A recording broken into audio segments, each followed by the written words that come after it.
ये है question number 5। इसमें आपको लिख रखा है using the following information prepare the balance sheet. आपको बैलेंस शीट बनानी है। आपको ये सारे इंफॉर्मेशन दे रखी है और ये दे रखी है बैलेंस शीट। ठीक है, बैलेंस शीट में आमतौर पर इधर लायबिलिटीज़ होता है और इस तरफ होता है एसेट साइड। पर इस क्वेश्चन में क्या कर रखा है, पहले एसेट्स दे रखा है, फिर लायबिलिटीज साइड इधर दे रखा है। तो ये चीज़ आपको ध्यान देनी पड़ेगी। ठीक है, सबसे पहले जो दे रखा है वो है लॉन्ग टर्म डेब्ट टू नेटवर्थ।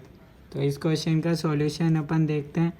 लॉन्ग टर्म डेब्ट टू नेटवर्थ, इसके लिए रेशियो दे रखा है 0.5 है। ठीक है, अब लॉन्ग टर्म डेब्ट इधर नहीं दे रखा, पर नेटवर्थ दे रखा है। क्या नेटवर्थ क्या होता है? Common stock plus retained earnings. ठीक है, ये तो पेबल्स क्रेडिटर्स है। ठीक है, ये इंक्लूड नहीं होता लॉन्ग टर्म डेब्ट। ठीक है, तो ये हो जाएगा नेटवर्थ हो जाएगा common stock plus retained earnings, दोनों दे रखा है तो हो जाएगा नेटवर्थ 2 लाख। ठीक है, इक्वल्स टू 0.5। यहाँ से अपने पास आ जाएगा लॉन्ग टर्म डेब्ट। लॉन्ग टर्म डेब्ट कितना आएगा? 1 लाख का। ठीक है, सबसे पहले इसमें कोई डाउट हो तो बता दो भाई। ये लॉन्ग टर्म डेब्ट आ गया अपने पास 1 लाख का। ठीक है, टोटल हो जाएगा 4 लाख, इधर भी हो जाएगा 4 लाख। ये क्या है? टोटल लायबिलिटी साइड है, ये है टोटल एसेट्स। जितना टोटल लायबिलिटीज़ होता है उतना ही टोटल एसेट्स भी होता है, ये बात तो आपको पता होगी। ठीक है, तो आगे देखते हैं। Total assets turnover 2.5। Total assets turnover क्या होता है? Sales divided by total assets. 2.5 दे रखा है। ठीक है, तो यहाँ से अपने पास आ जाएगी सेल्स 2.5 इंटू टोटल एसेट्स कितनी थी? 4 लाख की। ये अपने पास आ गया सेल्स 10 लाख की है। ठीक है, यहाँ तक कोई डाउट है तो बता दो। ठीक है, नेक्स्ट अपन निकालेंगे inventory turnover ratio. Inventory turnover ratio अपन जानते हैं COGS divided by average inventory. ठीक है, अब COGS कैसे आता है? Sales minus gross profit. Gross profit भी पहले लिख लेते हैं, इसका भी formula gross profit divided by sales into 100 equals to 10। Gross profit divided by sales कितनी है? 10 लाख की, इंटू 100 इक्वल्स टू 10। यहाँ आ जाएगा ग्रॉस प्रॉफिट। ठीक है, तो ये अपने पास आ जाएगा ग्रॉस प्रॉफिट आ रहा है 1 लाख का। ठीक है, sales minus gross profit COGS होता है। COGS कितना हो गया? 9 lakh divided by average inventory कितना है? Inventory turnover ratio COGS divided by average inventory 9। यहाँ से अपने पास आ जाएगा एवरेज इन्वेंट्री 1 लाख। ठीक है, यहाँ कोई डाउट है तो बता दो, अभी तक कुछ समझ नहीं आया हो तो। यहाँ अपने पास आ जाएगी इन्वेंट्री, स्टॉक में आ जाएगा 1 लाख। जो जो अपन ने निकाल लिया उसको ही सब मैं लिखते जा रहा हूँ। ठीक है, ताकि लास्ट में डेटा इजीली हो जाए, बन जाएगी बैलेंस शीट। ठीक है, नेक्स्ट अपने पास दे रखा है एवरेज कलेक्शन पीरियड। ठीक है, एवरेज कलेक्शन पीरियड का क्या फॉर्मूला होता है? ये देखो, average collection period. Average collection period का फॉर्मूला याद कर लो, बहुत बार काम आएगा।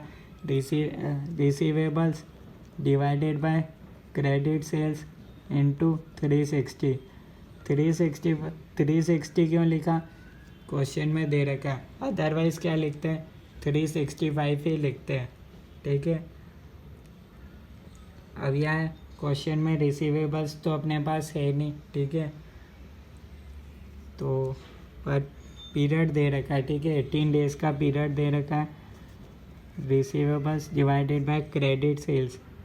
सेल्स है अपने पास 10 लाख की सेल्स है इंटू 360।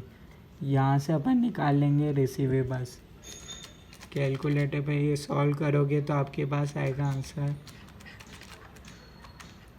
50,000। ठीक है। रिसीवेबल्स आ रहे हैं आपके पास 50,000 के। यहाँ तक कोई डाउट हो तो बता दो। ये फॉर्मूला आप याद कर लेना है, बहुत बार आता है एग्ज़ाम में, एवरेज कलेक्शन पीरियड का।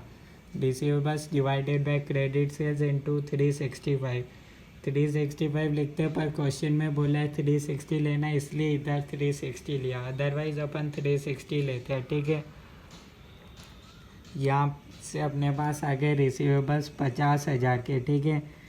एक चीज़ और दे रखी है, asset test ratio. Asset test ratio क्या होता है? Quick assets divided by current liabilities. इसका मतलब क्या हुआ?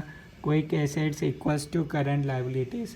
क्विक एसेट्स का मतलब करंट एसेट्स माइनस स्टॉक होता है, इक्वल्स टू करंट लायबिलिटीज़। ठीक है। करंट लायबिलिटीज़ कितनी है? ये रही, ये तो लॉन्ग टर्म है, और ये हो गई नेटवर्थ। करंट लायबिलिटीज़ है 1 लाख की। करंट एसेट्स कितना होंगे? करंट एसेट्स में क्या होते हैं? कैश, रिसीवेबल, स्टॉक इंक्लूड होता है। ठीक है। तो कैश तो अपने पास है नहीं, स्टॉक दे रखा है। ठीक है। यहाँ आ जाएगा करंट एसेट्स माइनस स्टॉक है 1 लाख का। ठीक है। तो करंट एसेट्स अपने पास आ जाएगा टोटल 2 लाख का। ठीक है। टोटल करंट एसेट्स हो गए 2 लाख। अब अपन जानते हैं टोटल करंट एसेट्स के बारे में, 2 लाख है, ये तीनों मिला के 2 लाख है। तो ऑब्वियसली ये बैलेंसिंग फिगर विल बी 50,000। कोई डाउट है क्या? तो बता दो। ठीक है। अब प्लांट में कैसे लिखेंगे? टोटल एसेट्स है ये, करंट एसेट्स कितना था? 2 लाख का, बचा कितना? Fixed assets. प्लांट भी हो जाएगा 2 लाख का। समझ में आया? कोई डाउट है तो बता दो। ठीक है। ये आप देख सकते हो इस क्वेश्चन का ये सॉल्यूशन है। कोई भी डाउट हो तो आप कमेंट्स में लिख देना। ओके। समझ में आया हो? कैसा लगा वीडियो ये भी बता देना। ठीक है। कैसे निकालना फिक्स्ड एसेट्स बता देता हूँ। टोटल एसेट्स थे अपने पास, करंट एसेट्स यहाँ पर निकाल चुके थे। अपन जानते हैं current assets plus fixed assets होता है टोटल एसेट्स। तो मैंने टोटल एसेट्स में से करंट एसेट्स को माइनस कर दिया, बचा फिक्स्ड एसेट्स। ओके।